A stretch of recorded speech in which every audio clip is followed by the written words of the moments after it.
সবাই কেমন আছো? আশা করি সবাই ভালো আছো, বিন্দাস আছো। তো এই মার্কেট থেকে এসেছি আর শাপলা, বুঝলে, শাপলাটা কখনো আমি খাইনি, কিভাবে খেতে হয় জানি না। এক্ষুনি একটা বান্ধবীর থেকে, রিয়ার থেকে শুনলাম, রিয়া এটাকে কি সিদ্ধ করতে হবে নাকি, তা ও বললো যে নুন দিয়ে নাকি বলে মেখে রাখলে মজে যায়। তো যাই হোক, এই ফুলটা তো শুনতে পারলাম না ওর থেকে, ব্যাড লাক। এই ফুল, শাপলার ফুলটা কি খায় তোমরা কি জানো? যদি জানো অবশ্যই বলবে। দেখো অটোমেটিক এক কড়াই হয়ে গেছে, এক কড়াই হয়ে গেছে। এটা নাকি বলে মুজে একটুকুনি হয়ে যাবে, তো জানা নেই। আর এখানে দেখো এখনো এখনো ভর্তি, এগুলো কাটবো কখন? এগুলো এতগুলো এতগুলো শাপলা, এই কাটতে কাটতে সকাল হয়ে যাবে। এতগুলো শ্যাপলা মানে এনেছে যে একদম কাদা কাদা নিয়ে এসছে, একদম বিরক্তকর। তুমি তোমার দেখো অবস্থা পুরো এক গাদাই অলরেডি, দেখো এই কাটা আছে, দেখো এক কড়াই। এখন এতগুলো শাপলা কেটে রান্না করা, মা।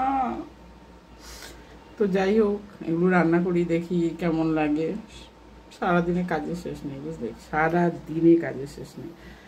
জীবনে খুব ইচ্ছা, দেখি এবার অষ্টমীর অঞ্জলি দেওয়ার সময় ভগবানের কাছে প্রার্থনা করব, মা এমন যে ব্যবস্থা করে দাও, শুধু বসবো, খাবো, ভিডিও বানাবো, লাইভ করব, এরকম যদি পাই কপালে, নসিবে কবে আসবে জানি না।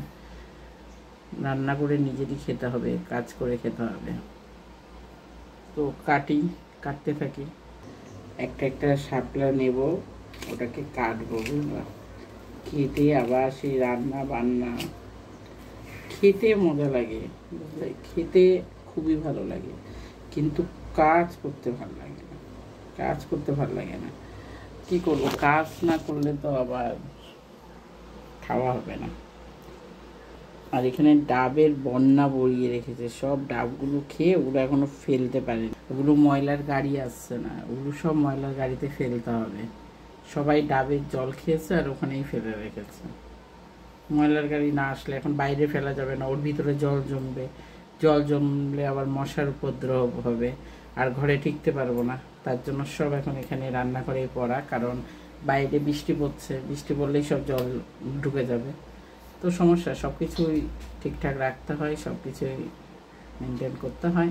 তো যাই হোক, শ্যাপলা দিয়ে রান্না করব চিংড়ি মাছ। তো সাথে থাকো, দেখাবো কিভাবে রান্না করলাম, আর কেমন হবে না হবে জানি না, সাথে থাকো। তো আজকের ব্লগে তোমাদের সবাইকেই অনেক ভালোবাসা।